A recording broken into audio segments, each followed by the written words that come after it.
The Gilded Quill was not a restaurant. It was a time capsule. Tucked into a quiet, gas-lit corner of Boston's Beacon Hill, it operated on the conviction that some things were too perfect to change. The owner, a man named Arthur Penhaligon, was a gentle soul in his late 60s, with a face etched by worry and a profound love for the past. He insisted on starched linen that cracked when folded, silverware heavy enough to feel important in one's hand, and a silence between tables that allowed for quiet conversation, a commodity rarer and more expensive than the vintage claret in his cellar. The clientele was a curated collection of old Boston Brahmins, discreet politicians, and the occasional academic who appreciated that the waiters never ever hurried. In this sanctuary of measured time, Ilara Haddad was a whisper. At 21, she possessed a stillness that was often mistaken for timidity. She moved through the opulent room with a liquid efficiency, her steps muffled by the thick Persian rugs. Her uniform, a simple black dress, severe and modest, was a cloak of invisibility, and she wore it gratefully. Most patrons saw her as a functional part of the scenery, a silent mechanism that delivered their Dover soul and refilled their crystal goblets. They did not see the faint, silvery scars etched into the pads of her thumbs, almost invisible unless the light caught them just so. They didn't notice the way her gaze would sometimes linger on the intricate scrollwork of the silver salt cellars, a flicker of an old memory in her deep, guarded brown eyes. They did not know that in her tiny cold-water flat, in a less fashionable part of the city, the walls were not covered in posters, but in charcoal sketches, not of landscapes or people, but of impossibly complex geometric patterns, of birds with silver thread feathers and flowers whose petals intertwined in a dance of delicate lines. These were the designs of her heritage, the silent language of her family, a craft practiced for 1,000 years in a city she could no longer call home. Ilara wasn't just a waitress. She was the last living keeper of a dying art, a student of Damascus silversmithing, working double shifts to support a grandmother in a refugee camp in Lebanon, and to keep the memory of her father's hands alive in her own. Her meticulousness at the Gilded Quill wasn't just professionalism, it was a discipline born of a life spent handling tools that demanded absolute precision. On this particular blustery November evening, the amber light of the restaurant felt like a bastion against the encroaching chill. The low murmur of conversation was the room's gentle heartbeat. Ilara was polishing a set of heavy forks at a side station, her mind 1,000 miles away, wrestling with the memory of a particularly difficult filigree technique her father had once shown her. Then the heavy oak door swung open, and the room's heartbeat faltered. Alistair Finch did not enter a room. He disrupted it. He was a man forged in the crucible of Silicon Valley, a tech billionaire who had made his fortune by declaring entire industries obsolete and replacing them with algorithms. He was tall, dressed in a brutally minimalist suit of charcoal gray that seemed to absorb the room's warm light. On his face were a pair of sleek, augmented reality glasses. His eyes were constantly scanning, processing, assessing data the rest of them couldn't see. He radiated an aura of relentless, forward-moving energy, a human bulldozer convinced that anything that couldn't be quantified was worthless. With him were two men. The first, a younger, nervous vice president named Kyle, mirrored Finch's aggressive posture like a pale imitation. The second was Julian Vance. Mr. Vance was a different species entirely. He was old money, a titan of finance from a generation that valued handshakes over data streams. His suit was classic, his silver hair immaculate. He was a regular at the Gilded Quill, and a potential investor Finch was aggressively courting for his latest venture. Vance's presence was the only reason Finch had agreed to set foot in what he privately called a relic farm. Arthur Penhaligon greeted them himself, his usual warmth strained. Ilara knew why. Finch's Leviathan Corporation, future-proof ventures, had, with the silent, bloodless efficiency of a predator, acquired the entire block. The eviction notice, printed on sterile corporate letterhead, sat on Arthur's desk like a death warrant. For months, Arthur had been fighting it, appealing to the city's historical society, arguing that the restaurant was a living piece of Boston's history.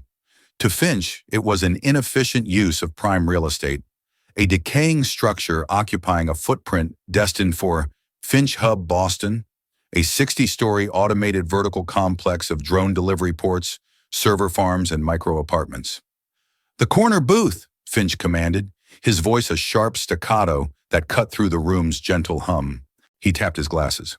"And my office tells me your wine cellar has a 59 Cheval Blanc. Bring it. We're celebrating the finalization of a demolition permit." Arthur's face, already pale, lost its remaining color. Julian Vance shifted uncomfortably, a subtle frown creasing his brow. He looked at Arthur with a flicker of sympathy, but said nothing. Arthur nodded stiffly and led them to the best table. Elara was assigned their section. A cold knot formed in her stomach. She took a slow, centering breath, a habit her father had taught her before beginning a delicate piece of silverwork. She smoothed her apron and walked toward the table. "Good evening, gentlemen," she said, her voice soft but clear. "May I bring you some water to begin?" Finch didn't look at her. He was already swiping at the air in front of him, interacting with a holographic display only he could see. "Just get the wine," he snapped, "and don't be slow about it. Time is a depreciating asset." Kyle, the vice president, smirked. "He means the best wine, honey. Try to keep up." Elara's gaze met Julian Vance's for a fraction of a second. She saw in his eyes a shared flicker of distaste for the younger men's crudeness. He gave her a minuscule, almost imperceptible nod of acknowledgement. She simply inclined her head. "Of course, sir." For the next hour, she served them with a quiet grace that was its own form of defiance. She remained a mask of placid professionalism as Finch loudly took a call, his voice barking about sunsetting legacy systems and optimizing human resource liabilities. She ignored the condescending way Kyle explained his dietary restrictions as if she were a simple-minded child. Julian Vance was the quiet center of the storm. He spoke little, his questions to Finch about the project polite but probing. More than once, Elara noticed his gaze fall on her as she worked, an analytical curiosity in his eyes, as if he were observing a chess piece that his opponent had failed to properly value. The tension at the table was thick. Finch was agitated, a man built for speed forced into the slow, mannered ritual of fine dining. He treated the staff and the restaurant's traditions with open contempt. When his steak arrived, he used a small device from his pocket to scan it. "Carbon analysis shows it's 7% overcooked beyond the specified medium rare," he announced to the table, pushing the plate away with a look of disgust. "Inefficient." Elara handled it all with the same unshakable calm. She had served entitled men before. In the grand scheme of what she had endured in her life, a rich man's tantrum was a minor inconvenience. She was a river stone, smoothed by currents far more powerful than this man's ego, letting his arrogance flow around her. The moment that would change everything arrived with the dessert menus. The wind howled outside, rattling the old sash windows. Finch had just unveiled a tablet, projecting a shimmering, three-dimensional model of the proposed Finch Hub onto the center of the table. "No waiters, no sommeliers, no receptionists," he boasted to Julian, his voice filled with evangelical fervor. "Every human touchpoint is a potential for error, for inefficiency. We are eliminating the flaws of the human element." He gestured dismissively around the restaurant. This entire business model is a fossil." As he spoke, he gestured with the grand, sweeping motions of a conductor. Elara approached with a heavy silver pitcher to refill their water goblets. She moved with her usual care, her path precise. "Excuse me, Mr. Finch," she murmured. He didn't hear her, lost in his vision of a sterile, automated future. His hand, slicing through the air to demonstrate the tower's dominance, shot out unexpectedly. It didn't just bump her arm, it slammed into it.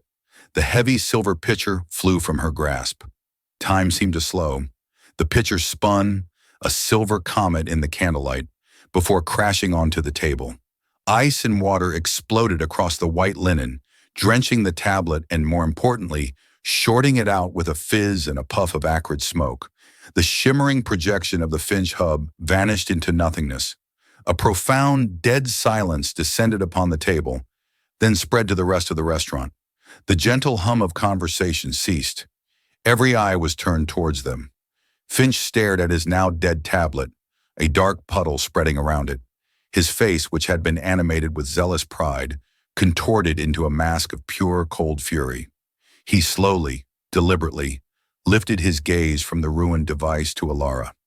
His eyes, visible now without the holographic shimmer of his glasses, were like chips of granite.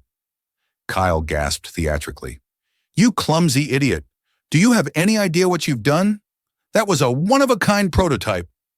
Alara's heart was a frantic bird beating against the cage of her ribs, but her face remained a study in composure. "I am deeply sorry, sir. It was an accident." Finch shoved his chair back, the sound a violent screech against the polished floorboards. He rose to his full height, a towering column of rage. The entire restaurant was watching, motionless. He didn't shout. His voice, when it came, was far more chilling, a low, venomous hiss intended for her alone. He leaned in, his face inches from hers. He made an assumption born of supreme arrogance, that this quiet, subservient waitress in a stuffy Boston restaurant was just another American, ignorant of the wider world. He decided to use a language he had acquired during hostile takeovers in the Gulf, a tool he used to intimidate, to dominate, to draw an uncrossable line between his world and theirs. He switched to Arabic. The words were clipped, modern, the dialect of Dubai boardrooms, functional, sharp, and utterly devoid of poetry.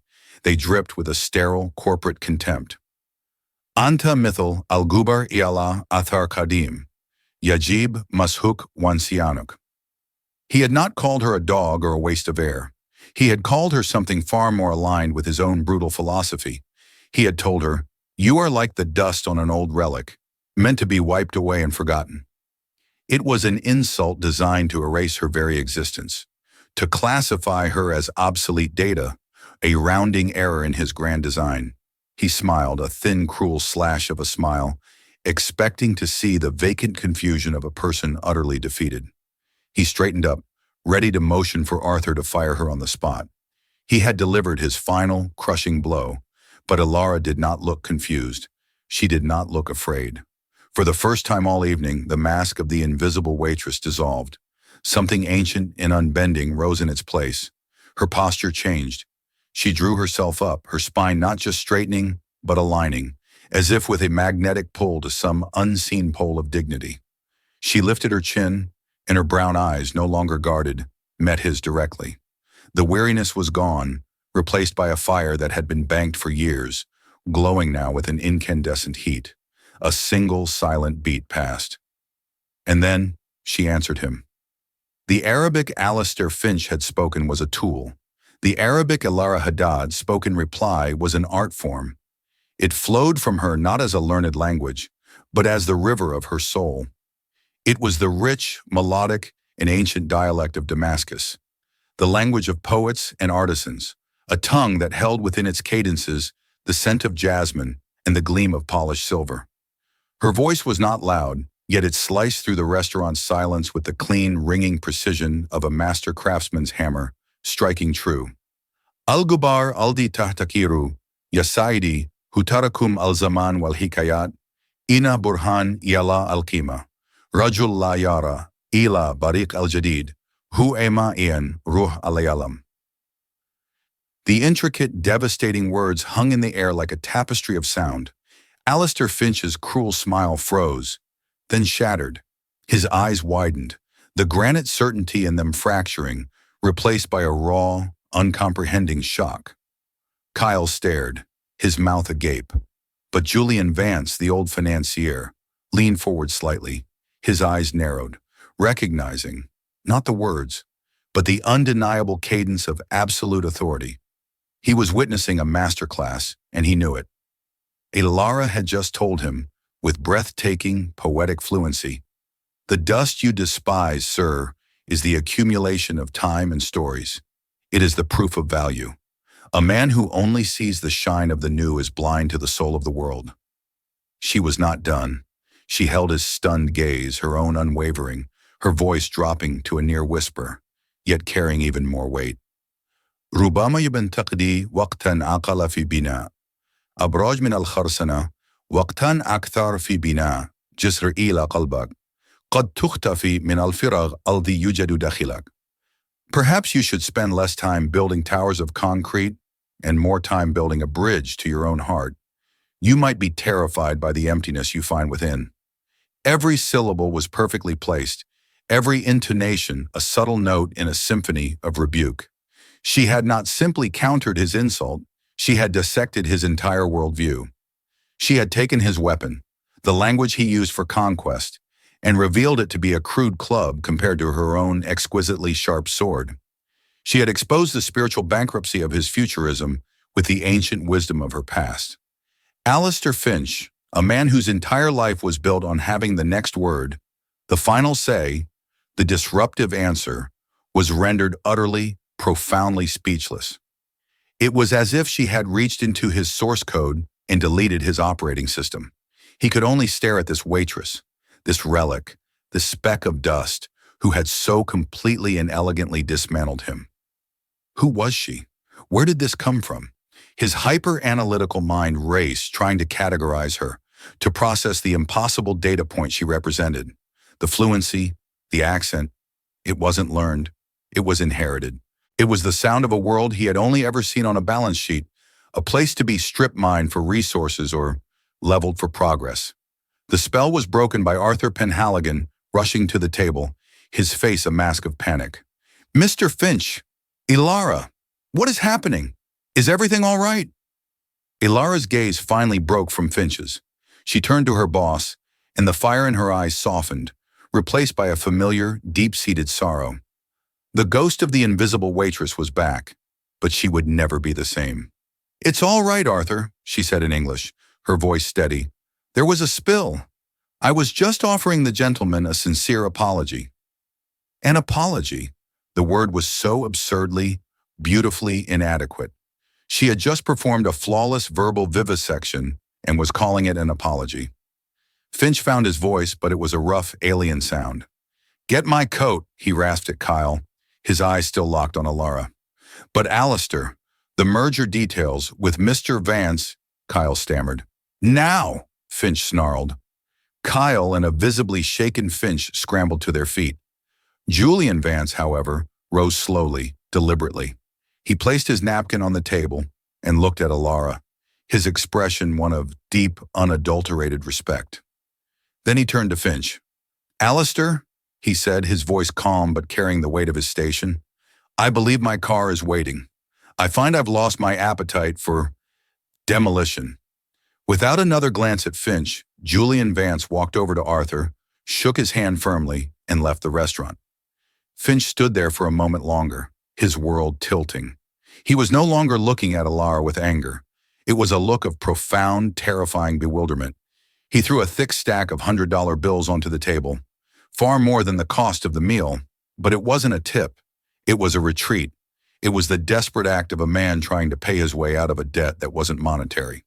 Then he turned and strode out of the restaurant, Kyle scurrying behind him. The great oak door swung shut, leaving a silence that was louder than all the previous conversation. For a moment, the restaurant remained a tableau. Every patron was looking at Ilara. She stood by the ruined table, a lone water goblet still in her hand, seeming both impossibly small and larger than the room itself. Then from a corner table, a woman began to clap. She was a renowned professor of linguistics from a nearby university, a regular who had understood every nuanced syllable. Her slow, deliberate applause was joined by another, and then another, a scattered, hesitant ripple that grew into a warm, rolling wave of support. Ilara looked around, her cheeks flushed with color. This was the antithesis of the invisibility she had always sought. She felt utterly exposed. She gave a small, trembling nod to the room, then turned and fled to the sanctuary of the kitchen, her heart hammering a rhythm of triumph and terror against her ribs. In the kitchen, the staff surrounded her, buzzing with questions.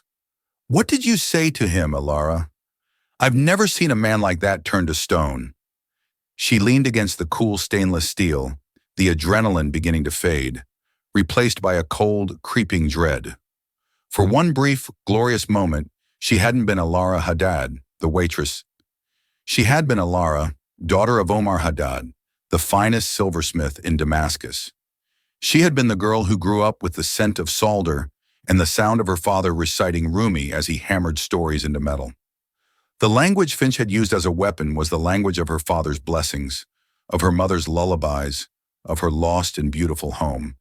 When he had used it to declare her worthless, he hadn't just insulted a waitress, he had desecrated a tomb. He had trampled on the graves of her entire family. And the quiet, broken part of her, the part that had survived bombs and borders, had refused to remain silent any longer. She had won the battle of words. But as the warmth of the applause faded, she was terrified she had just ignited a war that would burn down the last safe corner of her world. Alistair Finch's world did not tolerate anomalies. He was a man who believed every problem, every person, every emotion could be broken down into data, analyzed and solved, or deleted. Ilara Haddad was an unsolvable equation, and it was driving him into a state of cold, analytical rage. His public image, meticulously crafted by a team of public relations experts, was less of a concern to him than the personal affront. He had been algorithmically outmaneuvered by a human. It was a flaw in his system, and he was determined to find the bug and erase it. He didn't care about a viral video. The discreet world he moved in with men like Julian Vance operated on whispers, not clicks, and the whisper was already spreading. Alistair Finch had lost his composure, had been publicly bested, and had alienated a key investor. Vance's polite but firm email had arrived before Finch had even reached his penthouse. Alistair, my firm invests in builders, not bullies. Our interest in the Hub project is suspended indefinitely. The financial sting was real, but the wound to his pride was deeper. Find her, he commanded his head of security, a former Mossad agent named Elias, whose specialty was making complex problems disappear. I don't mean the name on the restaurant's payroll. I want her digital ghost. I want her history, her family, her weaknesses. I want to know where she learned to speak like that. I want the leverage to dismantle her as completely as she dismantled me. Elias, a man who moved through the world's data streams like a shark, simply nodded. Consider it done. While Finch sharpened his knives, Ilara was living in a state of suspended terror. Arthur had been kind, telling her she had done nothing wrong, but they both knew the truth. Finch was not a man who forgave. The official notice arrived 2 days later via a cold-faced courier. The grace period on the lease was revoked due to a newly discovered and likely fabricated zoning violation. The Gilded Quill had 14 days to vacate the premises. The news crushed Arthur. He had poured his life savings, his entire being, into that restaurant. For Ilara, the guilt was a physical weight, pressing the air from her lungs. Her moment of defiance had cost this good man everything.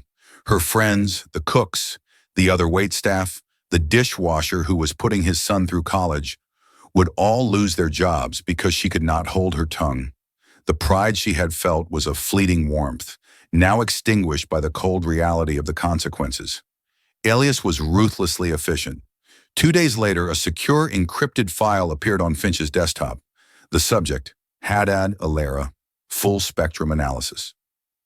Finch opened it in his sterile office overlooking the city, ready to find the pressure point, the secret shame, the vulnerability he could exploit.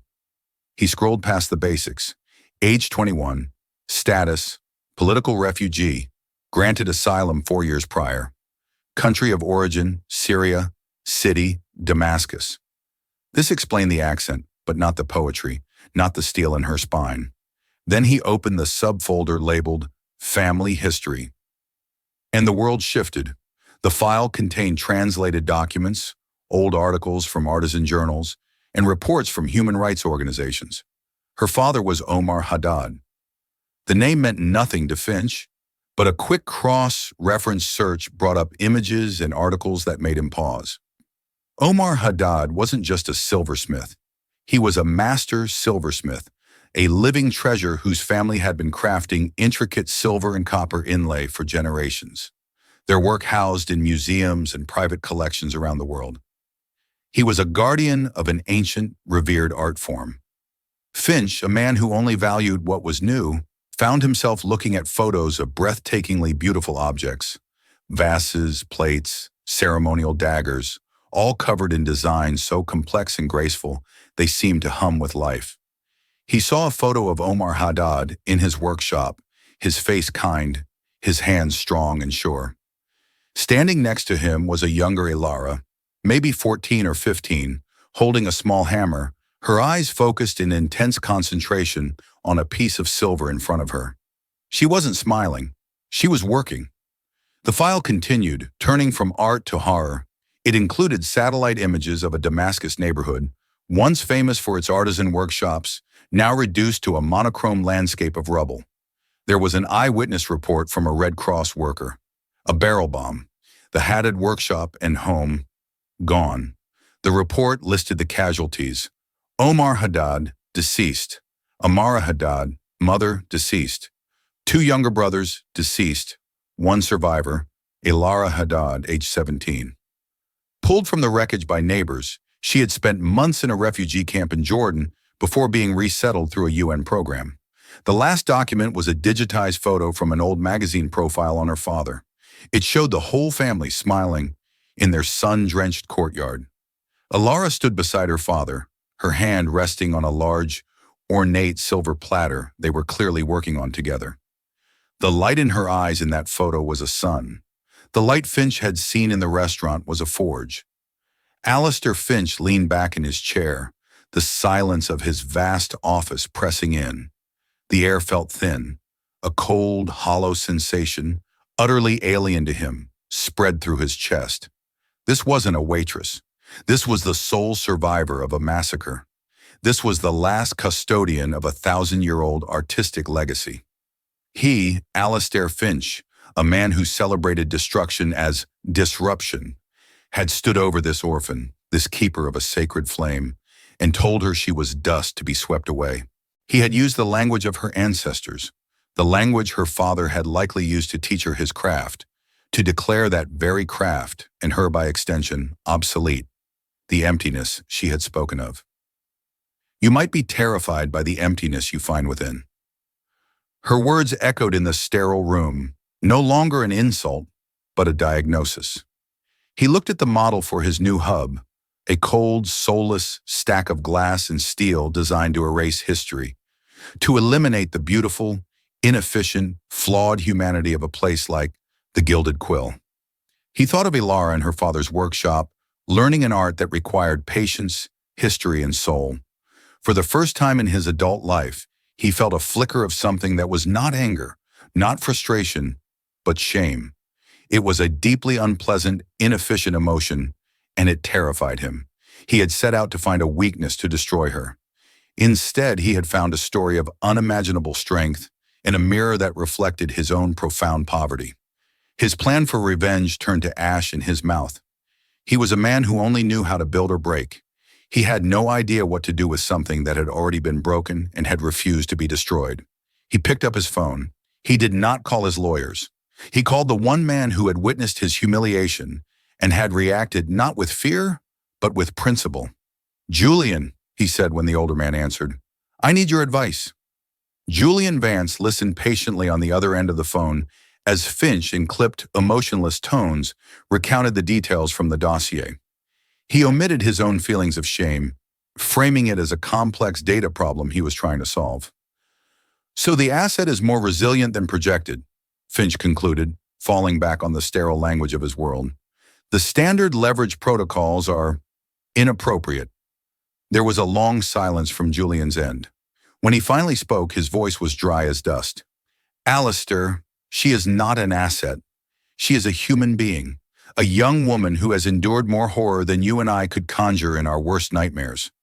And inappropriate is a pathetically inadequate word for what you intended to do. What you are still doing to that poor man, Arthur Penhaligon." Finch felt a prickle of his old defensiveness. "The real estate deal is a separate transaction."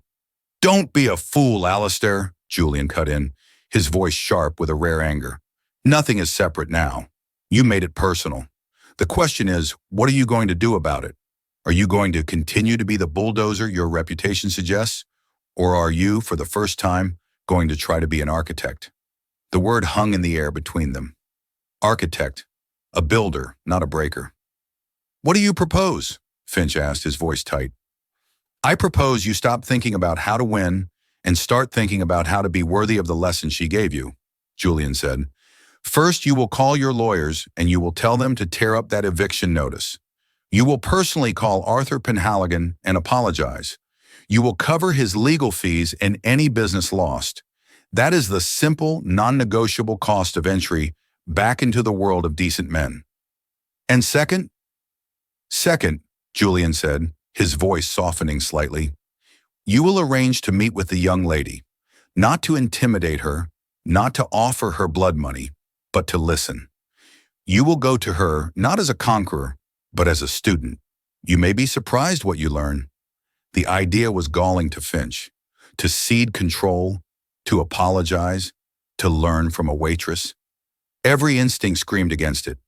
But the image of that family photo, of the girl with the hammer, was burned into his mind. And Julian's words, worthy of the lesson, echoed in the hollow space she had carved inside him. The process was slow and humbling. The call to his lawyers was met with confused sputtering, but his orders were followed. The call to Arthur Penhaligon was even harder. The restaurant owner was wary, his voice trembling with a mixture of fear and righteous anger.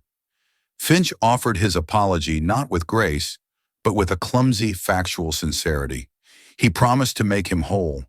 Arthur, stunned, accepted. Arranging the meeting with Alara was the most difficult step. She refused to speak with Finch's assistant. Julian Vance had to act as an intermediary. Alara, terrified of a trap, initially refused. I want nothing from him, she told Julian over tea. The telephone call felt like a summons from a ghost, a voice from a world she had fought to leave behind. Julian Vance's gentle persuasion was a velvet glove, but the hand within was firm, urging her towards a confrontation she viscerally dreaded. Men like him, he had said, revert to their factory settings when a lesson is left unlearned. The phrase had chilled her. She understood it perfectly. She had spent her life watching powerful men revert, and so she found herself on a cold stone bench in the courtyard of the Isabella Stewart Gardner Museum. She had chosen it with deliberate intent. It was a place built from the fragments of a dismantled past, reassembled with love into something breathtakingly whole. It was a fortress of beauty, a testament to the idea that what is old and precious can be preserved against the ravenous appetite of the new. Surrounded by the impossible green of ferns and the scent of damp earth and blooming flowers, she felt anchored. She clutched a leather-bound sketchbook to her chest. It was less a shield and more a repository of her soul, the one place where the language of her hands still spoke freely. When Alistair Finch arrived, he was a dissonance in the harmony of the courtyard. He was alone, stripped of his entourage, and had foregone his usual armor of a severe dark suit for a simple gray cashmere sweater. The change was disarming. It made him look less like a corporate predator and more like a man, one who seemed profoundly uncomfortable in his own skin, lost without the digital scrim of his glasses. He didn't approach her directly but stopped several feet away, a tangible field of awkward energy radiating from him. His hands were thrust deep into his pockets, as if he feared what they might do if left free. Miss Haddad, he began. The name sounded foreign and formal in the quiet air. He corrected himself, the effort visible on his face. Alara. The name came from his file, she knew, not from any human recognition. It was a data point he was forcing himself to use. She offered no encouragement, her gaze steady, her face a mask of careful neutrality, learned in refugee camps and hostile dining rooms. He delivered his first statements like a debriefing, a series of accomplished tasks. The eviction notice for the Gilded Quill has been rescinded by my legal team. Arthur Penhaligon's lease will be renewed in perpetuity at his current rate. A wire transfer has been initiated to his accounts to compensate for legal fees and emotional distress, a figure calculated by my analyst to be more than sufficient. Each sentence was a sterile brick laid in the foundation of a wall he was trying to tear down. She gave a single, sharp nod. Thank you. For Arthur's sake. The addendum was crucial. This was not for her. Furthermore, he pressed on, the words grating, as if being dragged from a machine not built for them. I have accessed the information regarding your history, your family's provenance, your father, Omar Haddad. He paused, and for the first time a crack appeared in his composure. He looked at a blooming orchid as if it were a complex algorithm he couldn't parse. His work was mathematically perfect, aesthetically optimal. The analytical praise was more insulting than his original venom. A fire, cold and sharp, ignited in her chest. "You will not speak his name," she said, her voice a low whisper that cut through the scent of flowers. "You will not run him through your soulless calculus. You have no right." He flinched but did not retreat. He turned his gaze from the orchid back to her, and she saw in his eyes not anger, but a vast, terrifying bewilderment. "You're right," he said, the admission a physical blow to his pride. "I have no right. My metrics are useless here. My entire operating system is—" He took a hesitant step closer. "What I said to you in the restaurant, the philosophy it represents, I have come to understand it as a systemic flaw, a poison in my own code. I have spent my entire life building a world on the premise that anything which cannot be quantified is without value. Your existence is an anomaly that invalidates my entire thesis." She remained silent, her knuckles white where she gripped her sketchbook. He wasn't apologizing. He was debugging his own worldview. He stopped, and now only a few feet from her, and his eyes, for the first time, seemed to see her, not the problem she represented. "That is why I am here, not to apologize because a man like me doesn't know how, but to ask a question. My world, the one that is coming, the one I am building, has no ledger entry for your father's art. It is inefficient. It is not scalable. It serves no quantifiable purpose in a market of automated convenience. By every law of my universe, it should be extinct. And yet," he gestured vaguely at her, at the sketchbook, at the whole impossible architecture of memory she carried within her. "And yet you stood in front of me, and it was my universe that shattered. My question is, why? What is the variable I am missing?" It was the rawest, most honest confession of intellectual and spiritual bankruptcy she could imagine. He was not asking for forgiveness. He was a cartographer who had discovered the world was not flat and had come to the only person he knew who could read the stars, begging for a new map. Slowly, her hands trembling almost imperceptibly, she opened the sketchbook. She did not show him the page. She looked at it herself. On it was not a finished design, but a series of studies, sketches of the joints of a bird's wing, the spiral of a seashell, the precise geometry of a frost pattern on a window pane. They were studies in resilience, in the logic of beauty. "You are looking for a variable," she said softly, her voice gaining strength as she spoke her own truth. "You think value is an equation. Price is an equation. Value is a story. My father never sold a piece of silver in his life. He released it. He let it go into the world to carry a story of its making, of our family, of a city that breathed poetry. He taught me that beauty is not an ornament. It is a language. It is the evidence of a soul's survival." She finally turned the sketchbook towards him. On the facing page was a new design, something she had drawn in the sleepless nights after their encounter. It was a fusion of two warring aesthetics, a pendant, its outline as sleek and minimalist as one of Finch's buildings. But within that clean, modern frame, an impossibly intricate web of damascene silver inlay depicted a single, tenacious root system, gripping unseen earth. It was a bridge, a scar, a beginning. "This," she said, her finger tracing the silver lines he could not see, "is what you don't understand. The world you are building is all surface, all shine. It is designed to be replaced in the next product cycle. This is designed to be held, to be passed down, to collect the oils from a granddaughter's hands. Its value increases with time. Your world suffers from depreciation. Mine thrives on it. The variable you are missing, Mr. Finch, is love." He stared at the drawing, at the impossible marriage of his world and hers. The word love hung in the air between them, a concept so alien to his business model that he had no framework to process it. He saw the root system, a network far more complex than any fiber optic cable, And he finally understood. He hadn't just been blind to the soul of the world, he had been actively trying to pave it over. "I am not canceling the Finch hub," he said, and her stomach clenched with the familiar expectation of disappointment. "The demolition is complete. The foundation is being poured, but I am altering the design."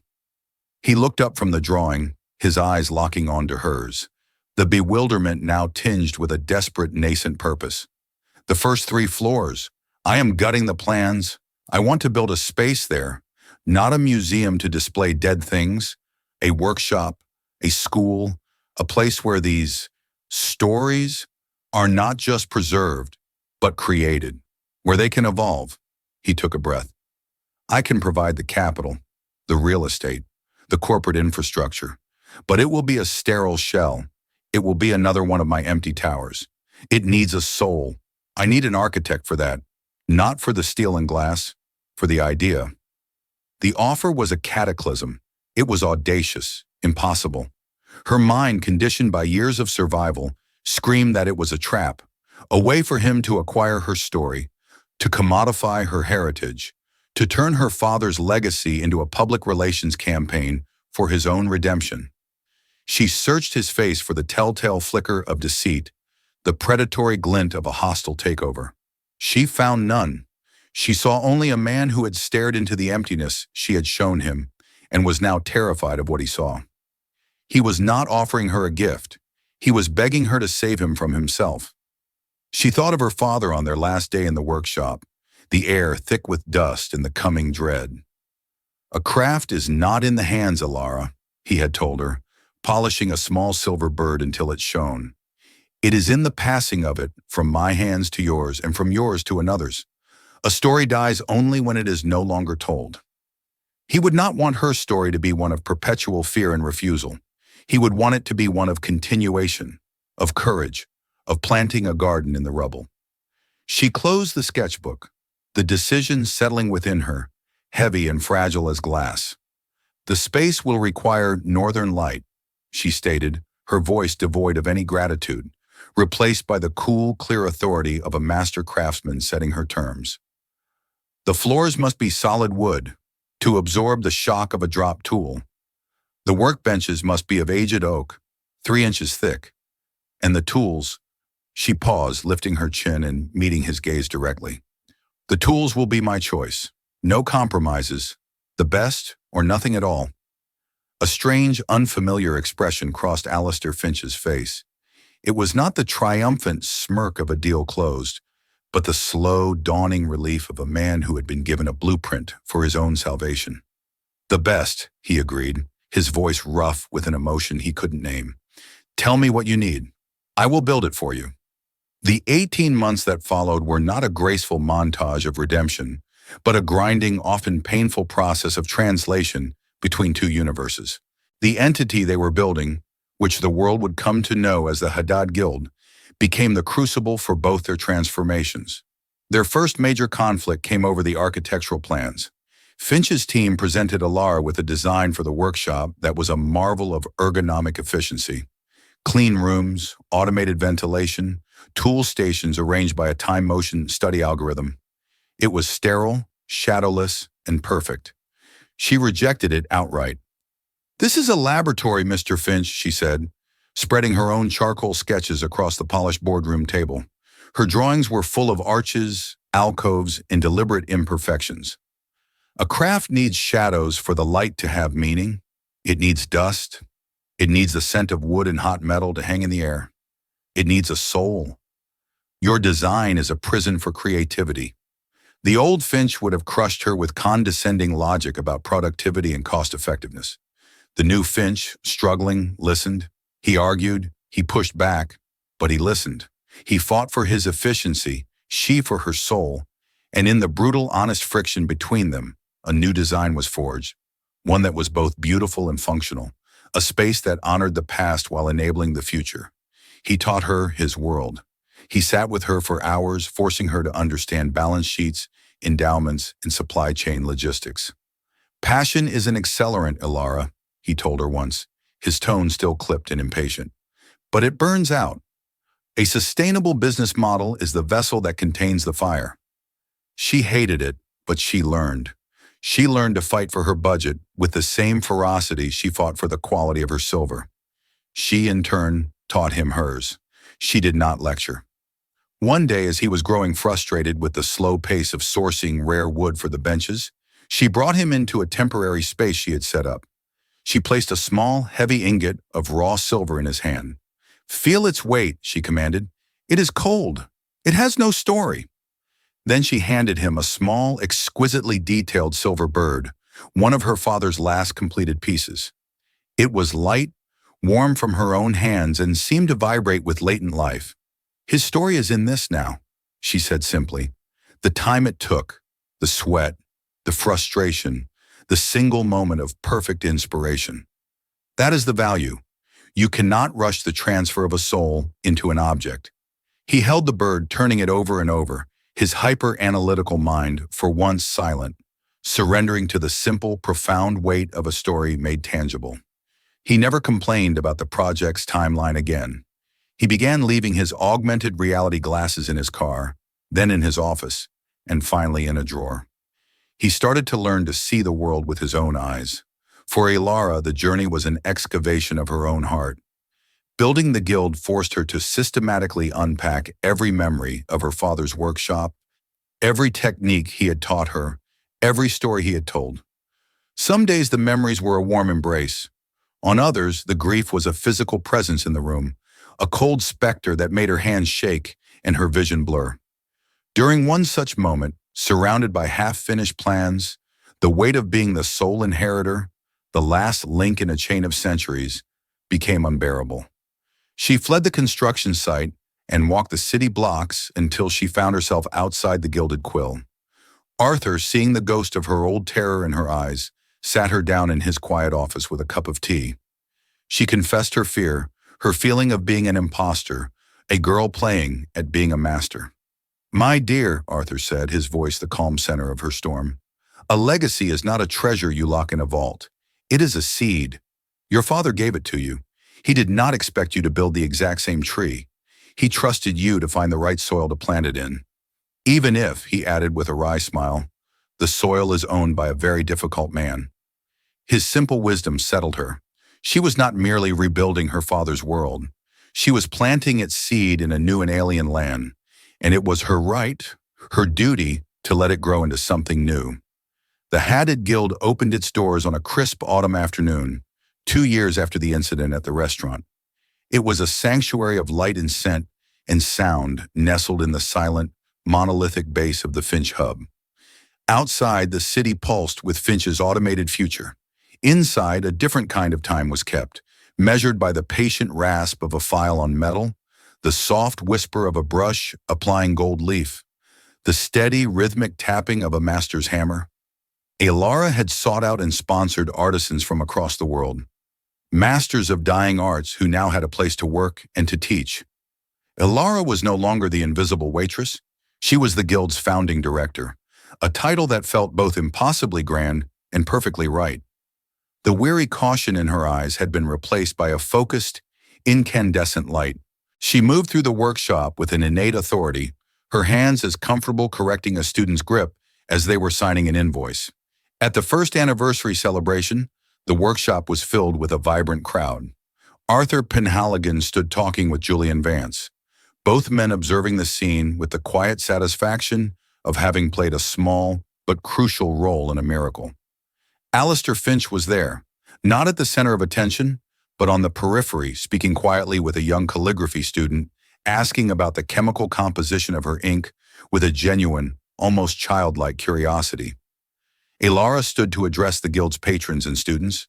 Finch watched her, and for the first time in his life, felt an emotion he could only identify as pride. But it was a feeling entirely divorced from his own ego. It was a pride in her, in what she had built not just with his money, but against his own initial nature. "A craft is a conversation between the past and the future," Alara said, her voice clear and calm, echoing in the high-ceiling space she had designed. "It is a way of telling our children that the human hand, in all its beautiful imperfection, still matters.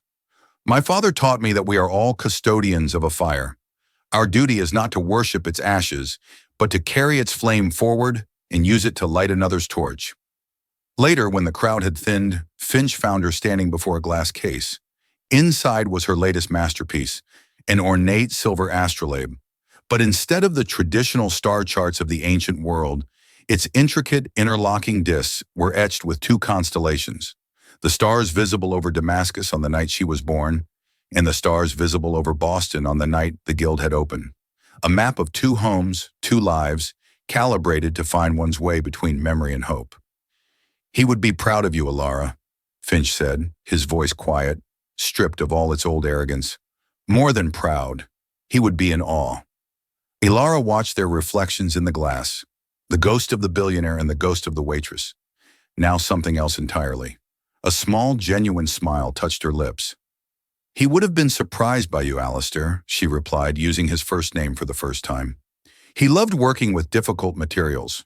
He used to say that the most flawed piece of metal, the one with the dents and the impurities, often held the most interesting character. He would have seen you as a challenge. Dented, difficult." She paused, turning to face him, her eyes shining in the warm workshop light. "But worthy of the forge." He laughed, a startling open sound of pure, uncalculated joy.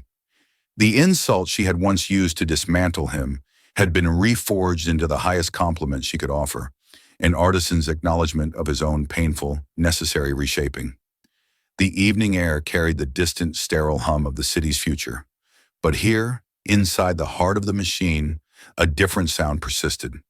It was the ancient, hopeful music of creation, the soft, percussive ring of a hammer on silver, a sound that proved the most enduring things in the world are not built of concrete and data, but are forged, piece by patient piece, from the stubborn, beautiful refusal to be forgotten.